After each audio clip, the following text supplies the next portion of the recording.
Sir, আপনার আমার শর্তটার কথা মনে আছে? হ্যাঁ, তোমার শর্তের কথা মনে আছে, কিন্তু তুমি কি শর্ত দিয়েছিলে সেটা তো আমাকে আর বলো নাই। বলিনি, আজকে বলবো। আপনার আমাকে বিয়ে করতে হবে। কি বিয়ে? মানে তুমি কি বলতেছো? আমার বাবা তো আমার জন্য মেয়ে পছন্দ করে রাখছে। তো কি হয়েছে? আপনি বলবেন আপনি আমাকে অনেক পছন্দ করেন, আর বলবেন আমি অনেক সুন্দর ভদ্র একটা মেয়ে। ও, আমার বাবা তোমাকে দেখলেই বুঝতে পারবে আসলে তুমি কেমন। আর আমি আমার বাবার সিদ্ধান্তের উপরে কোনো কথা বলি না। বলেন নাই তো কি হয়েছে? বলবেন। আর আমাকে এত জ্বালাইছেন, এই সামান্য কথাটা বলতে পারবেন না? আচ্ছা যাই হোক, এখন আপনার বাসার ঠিকানাটা দেন। ঠিকানা? আমার বাড়ির ঠিকানা দিয়ে তুমি কি করবা? কি করব? আপনার 14 গোষ্ঠী উদ্ধার করব। মানে কি? দেন তো, বেশি বকবক করেন না। আচ্ছা ঠিক আছে, 13 নম্বর সেক্টর, 4 নম্বর রোড, 27 নম্বর বাসা। ঠিক আছে, মনে থাকবে। এখন তাহলে আপনি যান, কালকে বাসা দেখো।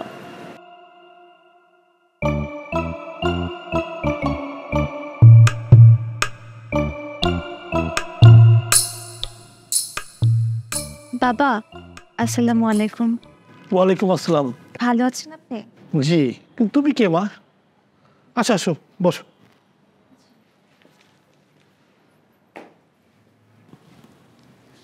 বাবা, আপনার ছেলে আমাকে অনেক পছন্দ করে, বিয়ে করতে চায়, কিন্তু আপনাকে অনেক ভয় পায়, তো তাই ভয়ে বলতে পারছে না।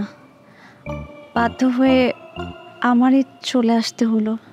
বাবা, আপনার ছেলের সাথে যদি আমার বিয়ে না হয় তাহলে আমার আত্মহত্যা করতে হবে। আমি সুইসাইড নোটে লিখে রেখে যাব, আপনি আর আপনার ছেলেই আমার মৃত্যুর জন্য দায়ী। আলিফ, আলিফ, এদিকে এসো। তুমি এটাই কি সেই মেয়ে? হ্যাঁ বাবা, এই মেয়ে সেই মেয়ে। বসো মা, বসো। বাবা, কোনো সমস্যা? না মা, কোনো সমস্যা নেই। আসলে তোমাকে আমার খুব পছন্দ হয়েছে, তোমার সাথেই আমার ছেলের বিয়ে দিব। আসলে তোমার মতো একটা বউ এ বাড়িতে দরকার। তাহলে দেরি না করে তোমার বাবা মাকে একটা খবর দাও। জি, আমি তাহলে উঠি আজকে। আসসালামু আলাইকুম। যাও মা।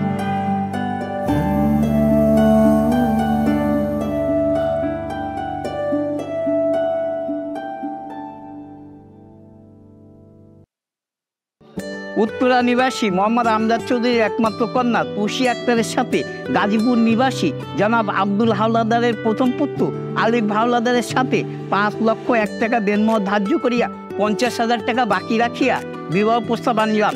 বলো মা, কবুল? কবুল বলেছে। এবার আর তুমি বলো বাবা, কবুল? কবুল বলেছে। সবাই শুনেছি, তাহলে আমরা এখন মোনাজাত করতে পারি। আল্লাহ আমিন।